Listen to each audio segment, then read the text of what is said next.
Do you feel that in a time when we are more connected than ever, we are drifting away from real human connections, especially to ourselves?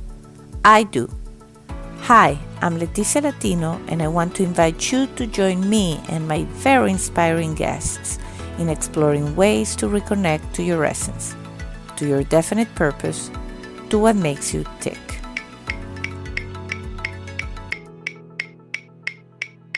Are you ready?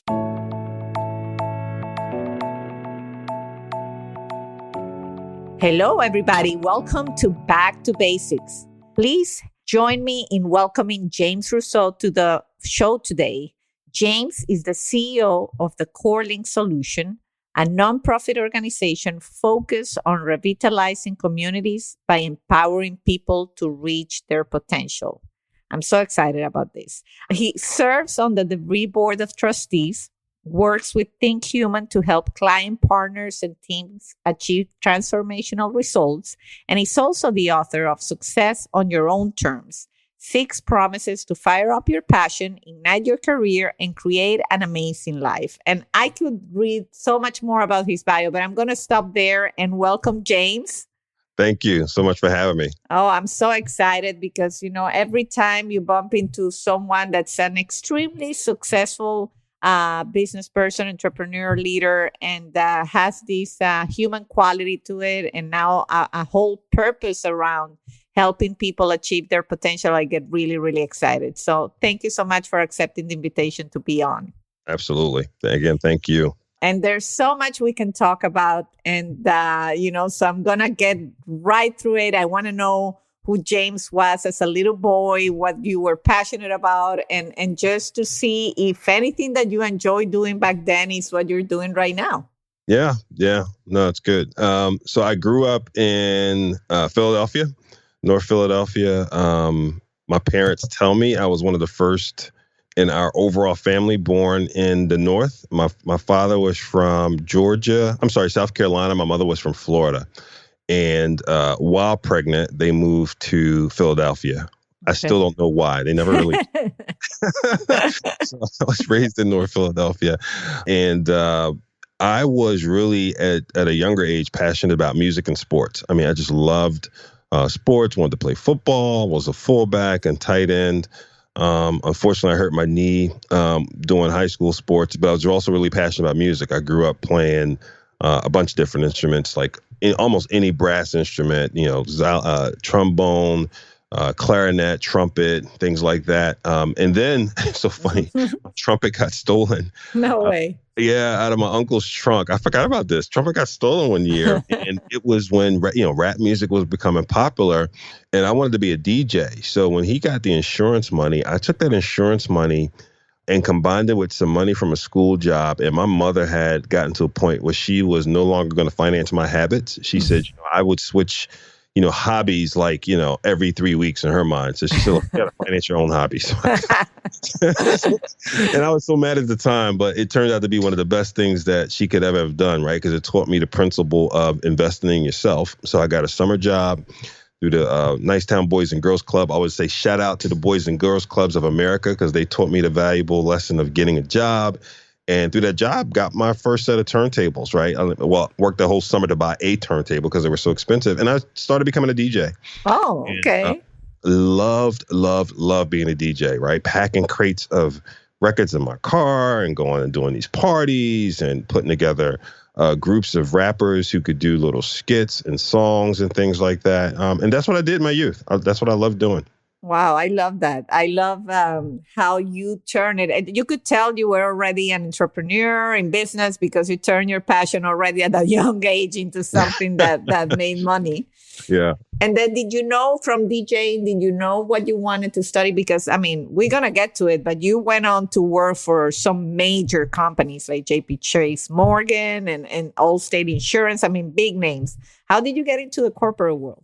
Yeah, so it's interesting. So during that journey, I wanted to do music. I was following that passion for a while, and I would always get to these different opportunities that just would never totally crack through. I would get to different record deals. We had a record come out during my sophomore or junior year of high school, but it never broke big. I had different production opportunities producing for people. And finally got to a point, it's like, okay, you do need to continue with your education. And I was going to go to be a communications major because I wanted to do radio. I knew I wanted to be a communicator, wanted to do radio. And you have a great voice for radio.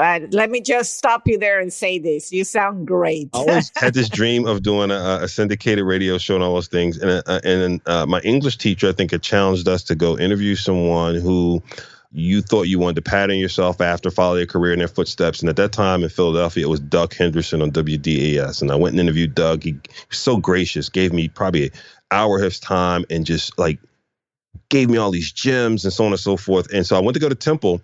And at that time, I went to Temple for a day, Letitia, if you believe it or not, because my financial aid didn't come through.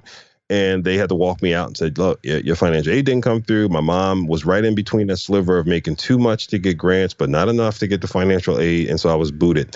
And so I went to Computer Learning Center to be a programmer. It felt like it made sense. I also had this technology thing about me. I always loved tech. And with that, I just started working. And I worked at a company called Today's Man initially as a security guard. I was working these odd end jobs. And a guy took an interest in me in a store at Today's Man and said, hey, I think you should be in corporate. And he got me into corporate in a couple weeks and put me in like accounts payable. And from accounts payable, I went to like accounts receivable, from accounts receivable to payroll. And then in payroll, I became a part of like this users group and started networking outside the company as well. And one thing led to another. And I went to another company called Wilmington Savings Fund Society as their head of payroll and kind of HR systems. And I did that for 3 years and then went and did a consultant gig, a company called Transaction Information Systems to do PeopleSoft installations. And then that's what then led me to Chase. Chase wanted to do a big conversion from a Genesis system to PeopleSoft and said, we need a guy who knows payroll and systems. And that led me into the door. And I still didn't have my undergraduate degree, by the way, but it was like a vice president role. And I went there in January of 2000. I'll never forget because I was going to accept a job at ADP to be a systems guy at ADP, had accepted the job. And and Chase called me and said, hey, got this gig. And I said, well, I got a job already. He said, well, if you're at a job already, there's nothing to be lost by having a conversation with us. Why don't you jump on the train, come up to New York, have the conversation. I did it, got on the train. When I met this woman named Lisa Neal Graves, who to this day I still love because Lisa was just such a great mentor. And next thing you know, I took the gig. And so I'm taking a train, Letitia, to New York every day from Philly. 2 hours plus up, 2 hours plus back, doing a conversion. So you know how it is when you're doing systems conversions. Those are long days. Oh, yeah. You're not sleeping at all. So at one point, they just gave me an apartment in like Battery Park. And I just... Not bad. Yeah, gave me a nice apartment and a budget, a spending budget and whatever. And then right as we're finishing the conversion, they announced a merger between Chase and JP Morgan. And I'm like, oh my gosh, I had never been through a merger before. I had no idea what to expect. And so goes learning that. And then I go back to school to get my undergraduate, by the way. And the same year I finished my undergraduate, I get promoted to senior vice president. And I think I was told, one of the youngest ever senior VPs in the company, which was, just exciting and humbling. And so excited to finish my undergrad and just continue my career there in financial services. Really loved my career at JP Morgan Chase. Had so many great people I had learned from and met. Just a lot of great mentors and sponsors, quite honestly, during my journey. Wow, that is amazing. And I want to, pause here a moment because I hear so many people, labeling themselves like, oh, you're never going to get anywhere without an undergraduate degree, because we all agree you should, I'm a mom, so I, of course, push that envelope. But I think it's so much about attitude in all your story. I'm pretty sure I could envision the young you like being very hands-on on what you were doing because of what you described, and really how you grew your career without having the traditional, a path set up yet. Yeah, sure, you went back and you kept growing, but it's amazing because I think people say, oh, that's never going to happen because I don't have this or I don't have that. Yeah, I think you're exactly right. And I think, there were times during that journey where you go, listen, I don't have this. Did I doubt myself at times? Absolutely, right? Do I feel like, I don't know what I don't know? Absolutely. Yeah, there were times. And I think, if I'm honest, there was something in there that also fueled that. And I'll go there for a minute. During I think it was my senior year of high school, a year or two before that, my mother and my father got divorced. And I had grown up with this belief that my father never really approved me, right? I just never felt validated by him. It felt like if I got like a 90 on a test, it was like, why not a 95, right? Never heard the applause versus the criticism. At least that's how I felt then. And then when they got divorced, I went to live with him for a while, right? And so still seeking that validation. And then one day, Letitia, literally one day I come home from school, he doesn't come home. A day goes by, he doesn't come home. And it's me and my grandmother and him living together. And after 3 days or so, he doesn't come home. It's like, well, what's going on? So I drop out of school. This is my first semester of senior year of high school. I'm working an after-school job. I figure, listen, we still got to pay bills and whatnot. Maybe I can do more hours of an after-school job, take care of the house. Well, I fail at that, right? I'm never going to make enough money to take care of all those things. Eventually, I call my mom. We send my grandmother back down south where she's from. I move back in with my mother, but we don't find my father for a while. Months go by. I find my father. Unfortunately, he is in a drug rehab. He is in a better state. But then, so I'm seeing him for a while, and I'm still this kid looking for his validation, even though all that has taken place, and then he disappears again. Now, at this point, I'm working at like the Four Seasons Hotel. I'm going to Computer Learning Center like I had told you about. Months go by, and he's reconnected again through someone, but he's now in New York City, staying in like a YMCA in some little room. There's probably like a 5x5 with a hot plate. And I go up to New York City to see him, and he's in worse condition. And then he disappears again for months. And I get a letter or call from a nun who says, I think this is your father in this hospital in New York. And so I go up to see him. At this point, I have my son. And my son, I want him to see my son. I get to the hospital, like, you can't take your son up to the floor. Okay. Go up to the floor, get off on the floor. And they tell me to put on these gloves before I go into the room. I go into the room, and, a guy who was my size has now shriveled into, I don't know, 2/3 of the man that I had always known. He had contracted AIDS. And it was just devastating. And I remember getting him a meal. He joked and said, this hospital food's horrible. Go get me some, he was from the South. Go get me some hog maw. Go get me some Jamaican food or some good food. And I did. And I vowed to come back and see him before I can come back and see him again. He passed away. So my mom was gracious. She helped me plan all the funeral and arrangements and all those things. And we did all that stuff. But I'll never forget, at the funeral, the person asked me to close the casket. And I don't know why people ask like a family member to close a casket. That's a really difficult thing to do, at least in my opinion, because I remember when I closed it, it was, the physical part wasn't hard. It was the symbolic part of me feeling then, because up to that point I had not cried, I had not mourned, but at that moment, it was closing that opportunity of getting his validation. Like, it all hit me at one time. Yeah, I can see that. And what that did, I always say, people act out in different ways. My version of acting out was now overperforming. I had to be good at anything I did at that point because I needed to validate myself, right? And so what I didn't get from him, I needed to get in other ways. So my performance, if you ask me, for a while was for the wrong reasons. And my encouragement for other people is to ensure that whatever you're doing, do it because you're aligned to the right things. True, but wouldn't you argue that at the same time, you turn like an unadvantage situation, you really made it work for you? Yes, absolutely. And I think that's, I don't see necessarily not a line. I think you did something very powerful, that we hear in all the motivational speech, and you're a motivational speaker. Yes. It's like, we know life is not easy, but if something really bad happens to you, you can make something good happen Absolutely. Out of that. And your story, it's amazing because it has a lot of challenges, and if you see your bio and all that, you sound so successful, so, aligned with a higher awareness, but you have a lot of things you dealt with growing up that are not, standard. Yes, absolutely. I totally agree with you. Yep. Totally agree. So, I mean, I think it's always even more powerful when coming from something like that. You hear this story, but I can believe that also that assurance from your dad is always something that is hard to forget, right? That you did not get that encouragement or that support from your father before passing. Yep. But it was a good lesson. Years later, such a good lesson, because some of it, quite honestly, I think sometimes we focus on, depending on our makeup, we focus on only hearing the critical message and may miss the encouragement we are getting. Mm-hmm.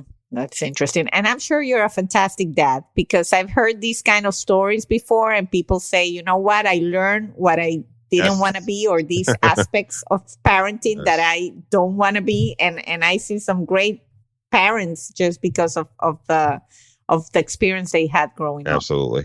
I hope so. I'm pretty sure. And then, I mean, you had this corporate experience, and then you went on and you founded the Corelink Solution. I definitely want us to talk about that, because that's really where you're helping people make a change and embrace their why and a higher purpose. Absolutely. Yeah. And we founded it years ago. I would say in the 2000s. It had a different name at the time. And the idea was, how do we, again, do community revitalization by empowering people to reach their potential? And at that time, growing up in North Philadelphia, a lot of times what you saw was people who believed their only way out was to either you were a sports person or a musician, right? That seemed like the only way out. Education and things like that weren't that common for folks. And having had the journey I had, one of the things was people would say to you, well, you're special, right? Like you're different, you made it. And I go, well, special is not scalable. There has to be a repeatable process that people can actually, do this and make it. And unfortunately, a lot of the public schools weren't churning out people in volume. At least people didn't see it that way. And so my thing was, how can we create this pathway, right? How can we create this belief system? How can we invest in people, so on and so forth? And that kind of birthed our nonprofit, which is a faith-based nonprofit. And so we were doing that for a number of years, part-time. And then as I got more and more involved in mentoring inside of JP Morgan Chase and then Allstate, I started taking notes. It's the most interesting thing, Leticia. I never wanted to be a book author, right? It was by accident. I'm mentoring people, and I'm taking these copious notes because I'm scared I'm going to be given different advice. So I want to make sure I'm staying aligned with the advice. And next thing you know, I've got like this 60-page Word document, because I have these different points of advice around different topics, and then I'm weaving in my story with it. And I'm talking to a friend. He's like, hey, I think that's a book. And I go, no, it's not a book. It's just a lot of advice and notes. He's like, no, I think it's a book. So he introduces me to a book coach, and she's like, that's a book. I said, no, it's not a book. It's a lot of notes. And she said, do you mind if I introduce you to an agent? Sure.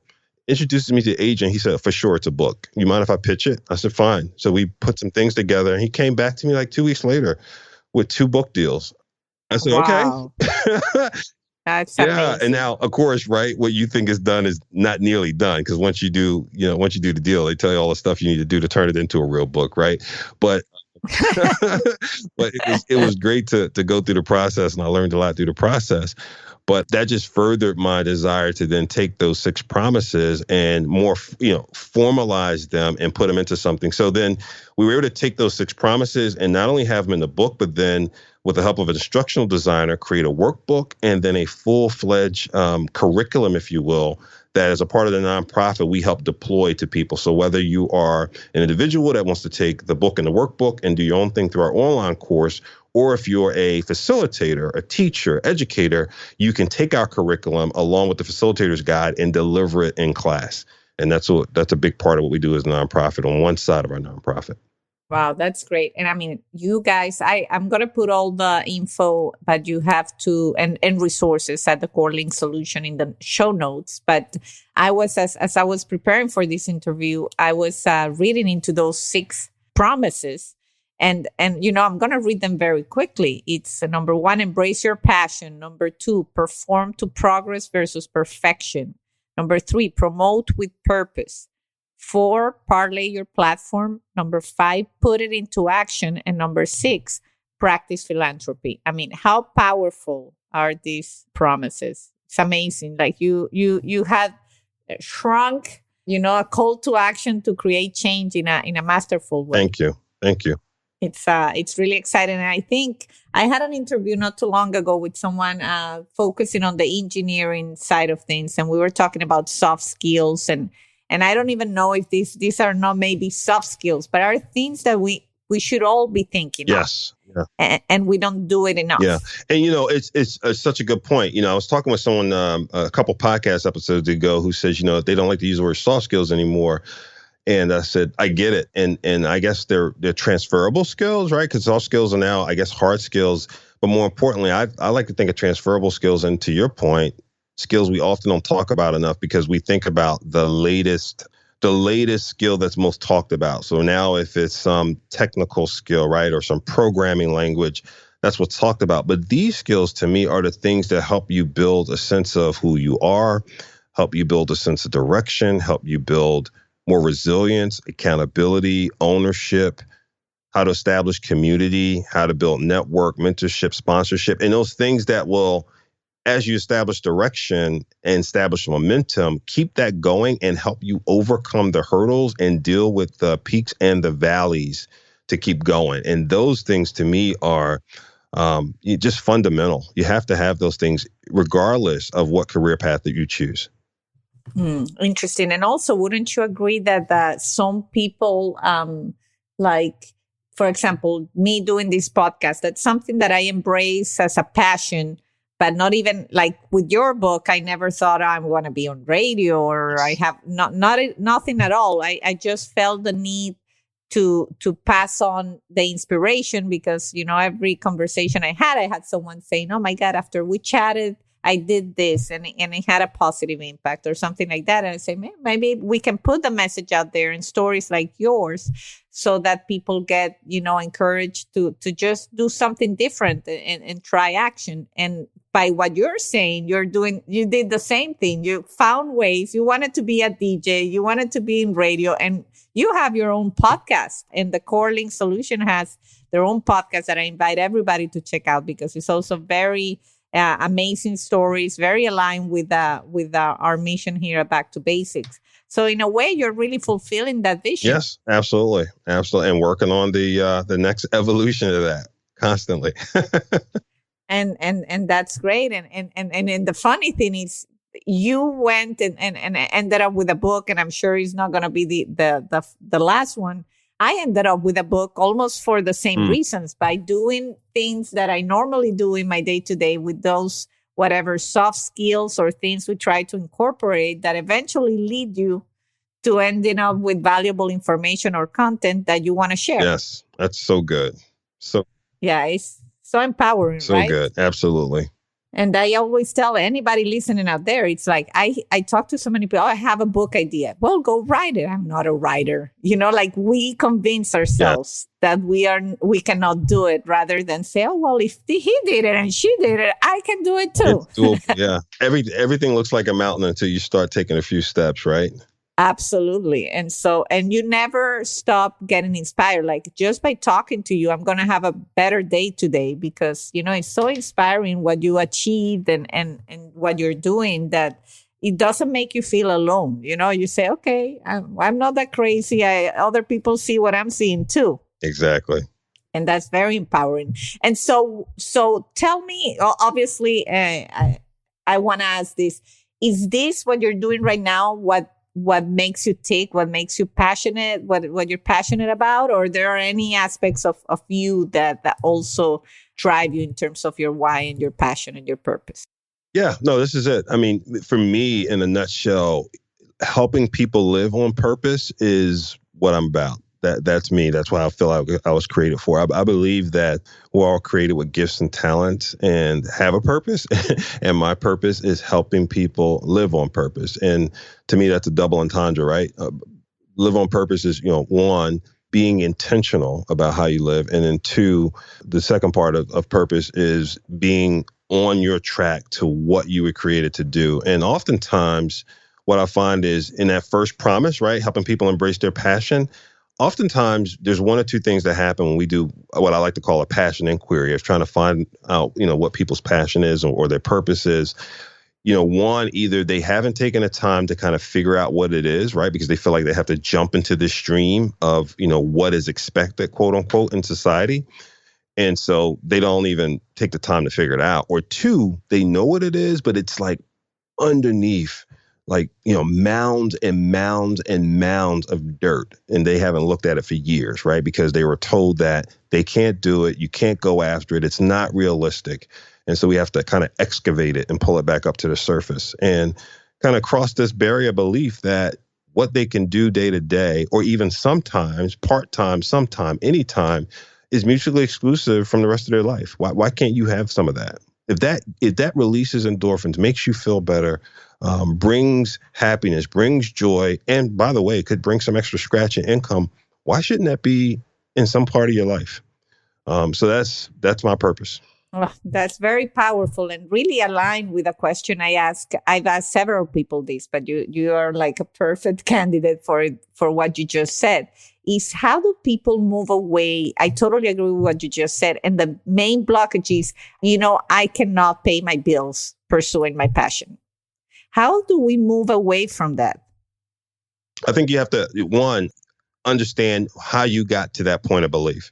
Who gave you that belief? Can you find other folks who do it today, right? And look at that. A lot of times we want to frame a reference, something to look at to say it's happened before. I think that's a part of our human psyche, part one. Part two, if it hasn't happened before, that is also a good thing too, right? Because things that are breakthrough moments have the best opportunities in terms of creating something new. Part three, are you willing to unlearn, right? And part four, experimentation. Try it on a small scale. Give it a shot. That's why I say sometime. Don't even say part-time. Because as soon as you think part-time, we say 20 hours a week. Don't even start with part-time. Start with sometime. Are you willing to do it an hour a week, 2 hours? If it gives you some joy, then you start to do more of it. And all you have to do is think about it this way. If you do it a couple hours a week and then you're able to monetize it for $5 or $10, if you're happy, continue to be happy. If you want more happy, get more happy. As that dollar amount increases and starts to challenge your regular income, you decide when you want to continue to pivot over, right? And let it dominate and become your full-time income. That's a decision point, but allow it to exist, allow it to grow. Wow. I think you just proved my case on having you as a guest on Back to Basics. I think that's going to be very, very useful to people listening. And, I invite everybody to go check the CorelinkSolution.com, and that's tons of resources. I know that you can contact James. I think your contact information is in there. Absolutely. If anybody needs that extra push, because you really are very inspirational. There's some speeches he's given that I'm going to share also on the show notes, so that you get your call to action and hopefully try to make the changes you need. So, James, as a closing note, I want to leave an open microphone in this podcast. I know you have your own, so you send a message. But to my audience, anything else you want to share? Anything interesting in the future? Anything? No, the only thing I would say, one, is thank you so much for having me. I appreciate the opportunity to join your podcast. I love what you're doing. I love the concept of Back to Basics. And then two, for your audience, stay tuned to what Letitia's doing here. It's such a powerful concept. Believe that you can do what you are created to do. If you dial into what you're created to do, you can't lose, right? A hammer is created to do a certain thing. A screwdriver is created to do a certain thing. Pliers are created to do a certain thing. If you understand what your thing is and dial into it, you cannot be stopped if you keep faith in front of you and you continue to put action behind your faith. Wow. Thank you so much, James. The whole Back to Basics audience, I'm sure, is going to appreciate that inspiration as I am appreciating it too. And I'm a big fan and follower of what you're doing as well. So thank you so much for your time and for being here. Thank you. And until the next time.